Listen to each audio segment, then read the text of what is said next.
Ballroom dance etiquette for beginners. What are the things that I wish I knew in the beginning about the dance floor, dance styles, group classes, and social dances so that I would have had more confidence as a beginner? Stay tuned. We're going to cover all that and more. Now there's three main things that I want to cover. Number one is going to be the basics of the dance floor and an overview of dance styles. Then we're going to talk more specifics of the etiquette of group classes or social dancing and those types of things. But first, let's cover the basics of the dance floor. The first thing you should know is that the term ballroom dancing is probably best used as an umbrella term to include all of the different dance styles that we're going to do. So if you hear ballroom dancing, typically we're referring to waltz, foxtrot, tango, and quick step, and Viennese waltz, and these things. But really, ballroom dance sits as the big umbrella, but there's two or three main styles. There's ballroom dancing, waltz, foxtrot, tango. There's Latin dancing, cha-cha, rumba, swing, samba, those types of dances. And then there's the street dances, the salsas, the hustles, the West Coast swing. But more practically, for the rules of the dance floor, it's good to know that they break into two categories. Number one are the progressive dances. So those are the dances that we're going to move around the outside of the floor. So if this was the dance floor, my hand was the dance floor, they're going to move counterclockwise around the outside of the floor. Those are going to be mostly your ballroom dancers, waltz, foxtrot, tango, but you're going to also find some dances like samba or country two-step that are going to work around the outside of the floor. The second bucket are your stationary dances. Those are things like East Coast swing, cha-cha, rumba, salsa, West Coast swing, hustle. Those are dances that are going to stay stationary. So the general etiquette of the floor is around the outside of the floor are your progressive dances, and we're generally going to leave a lane. So if I have Emily back up the camera here, to get a little bit of space, if I were dancing in this room, the outside lane around the outside of the room, almost like a racetrack, I would leave that space open for the progressive dances. Then on the inside would be my stationary dances like cha-cha and rumba and things like that. So if there was a dance that they could possibly be doing, let's say it's a foxtrot song, I might be able to West Coast swing or even East Coast swing to a foxtrot song. So I would take the outside lane for the foxtrot but leave a little room in the middle. Or if I was dancing, say, West Coast swing or a stationary dance, and I knew that someone might be able to dance something like a foxtrot, I would set myself up to leave that space on the outside. So that is the basics of your different dance styles, a good way to think about them. Next, let's talk about group classes and then social dancing. Now let's talk about group class etiquette. I'm actually going to start this with a story. Recently, I went on a trip and I decided to hop into a beginner class in a place that nobody knew me. So I actually spent 30 minutes in a group class and I noticed all of these things that went wrong, and I'm going to have you avoid them from the jump. First thing we need to know is, do you need a partner in a group class? And the answer is no. It is generally the etiquette that the leaders will be lined up on one side and the followers will be lined up on the other, and that you will be able to rotate between partners. What does that mean? So practically speaking, in a class, they might line, let's say we're taking a beginner cha-cha class. And so they're going to line the leaders up on one side and the followers up on the other, and then they're going to say, go grab a partner, and whoever's standing across from you, walk up, act like a normal person. Hey, my name is so-and-so. This is my first class. Hey, my name is so-and-so. I've only been dancing for a month. Just be normal. Tell people what you're at. This is a good time if you have a bad shoulder. You know, hey, my left shoulder's bothering me. Please be careful. Just be normal. You're going to walk up. You're going to get that partner. The teacher will cue you in, you know, what steps to do, what things to focus on, that type of stuff. And then they're going to say something that's foreign if you're new. Rotate. What does that mean? That means we're going to rotate to a new partner. Hopefully the teacher will explain how that rotation works. So if it's just a long line, then one set of partners might rotate to the next person. Hello, nice to meet you, high five, next person.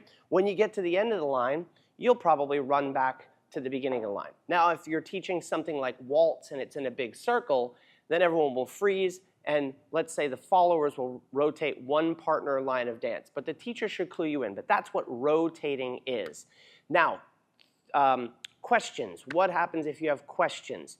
Typically, good teachers will lay out a spot to ask if you have questions. So it's generally a good idea to wait for that moment. You'll be able to watch the class and get a sense.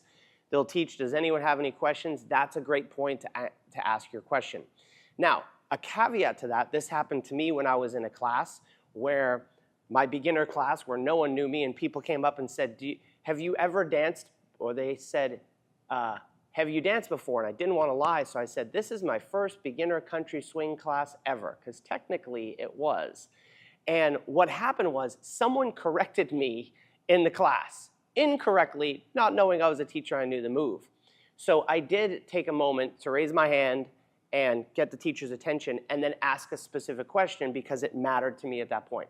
But generally speaking, if you have questions, feel free to raise your hand. Pay attention for the cues from the teachers. They'll generally give you spaces to ask questions. Now let's talk about things not to do. That partner of mine corrected me, and she was completely wrong. Not knowing that I was a dance teacher, I saw the move, I knew where we were going to go, I knew the basics, and she just gave me bad advice. Now, I don't think that person meant to give bad advice, she just didn't understand the move. So as a general rule, never correct someone in group class.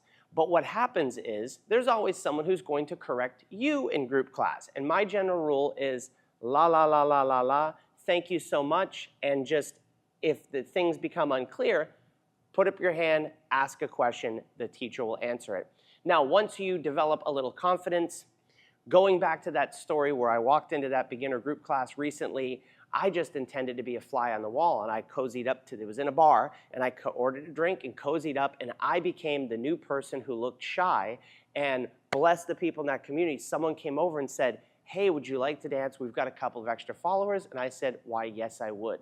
So ultimately, as soon as you feel comfortable, you want to be one of the members of the community that welcomes the other new people and helps them with the things that were unclear to you so that they have confidence and they don't quit and they enjoy dancing. Finally, in the next section, we're going to talk about social dancing and some of the etiquette around that. All right, now it's time to social dance, and the training wheels have been taken off a little bit because in group class, you're going to get cues on what to do, and although you might not feel super confident, you're going to be okay. But in a social dance environment, now you're kind of on your own. You're going to walk into a room. The first thing that's going to happen is you're going to look at a room full of people, and you're going to think, oh my God, they know what they're doing, and I'm a total beginner, and I don't know what's going on.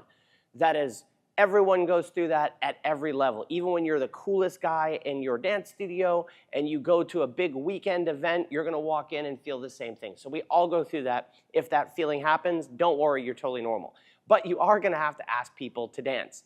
Now, as a leader or a follower, it is socially 100% acceptable to ask a partner to dance. I know traditionally the gentleman would ask the lady, but we're getting to the point that everyone asks everyone, and you need to just fight for yourself. So be normal and just be honest with people. Go, hey, nice to meet you. My name is so-and-so. I just started dancing a month ago. I only know these dance styles. Would you like to dance? Or conversely, if someone asks you to dance, it's great to say, hey, my name is, I just started 4 weeks ago. I've only done cha-cha and rumba, and I'm a beginner. That clues us in from the other side of the partnership to know kind of where we're at to make that dance more fun.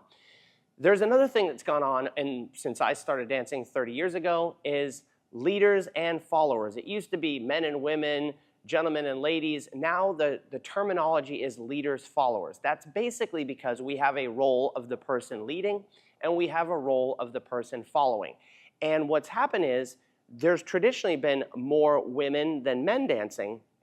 But now that it's been socially acceptable for people to dance opposite styles, from men to follow and ladies to lead, it's helped level out the mix of students in class. So if you find someone, much more common to find women leading than it is to find men following, but if you come across that in class, that's totally fine. Since we're on that topic, this happened once. Megan and I were teaching in a state that's far, far north of here. I'll leave that state up to your memory. And I came across a gentleman's great guy that we'd met when we arrived, and I went to dance with him in class. He's like, hey, man, I don't dance with guys. I was like, cool, no problem. Chit-chat with him, move on to the next person. Which kind of comes back to just being honest and telling people what you're comfortable with and what you're not comfortable with. Not a big deal. Finally, don't feel bad if you're not asked. Sometimes we walk into the room and we just expect everyone to ask us. This happens at every level. Don't feel bad if people don't ask. just go ahead and ask and become a good member of your community and a friendly person, and you will finally get asked to dance more. But don't be afraid to ask in the beginning. It's socially weird. Sometimes you think everyone doesn't know, everyone is cliquey and staying away from you, but really, maybe they're just new, and that's the group of people that they started talking to when they came there, and they're afraid to talk to you because you're a new person. So although it might look cliquey from the outside, it's usually less cliquey than you think once you become more comfortable. Finally, we'll cover this. I almost didn't put it on the list because the smelly person in the room generally doesn't know they're the smelly person in the room. But you want to have good hygiene. Make sure that you are dressed well, comfortably, that you're not smelly, that if you're going to dance a lot and you sweat, I do. And when I first started, I would put changes of clothes in the car because I would just become a sweaty mess dancing a lot. So don't be afraid to do that. Now, if you are excited about this wonderful world of ballroom dancing and social dancing, I've got two cool things for you that I think will be really helpful. Number one, we did this video down here called The Secrets of Being a Good Social Dancer. There's actually a whole series there, tips and tricks practically on the dance floor that might be helpful. Then the coolest thing we've ever created is our Dance Mastery membership. You can try it up here 14 days free. It is a step-by-step guide to 18 different dance styles from beginner to pro. Everything's broken down. We have an app in the App Store and Google Play.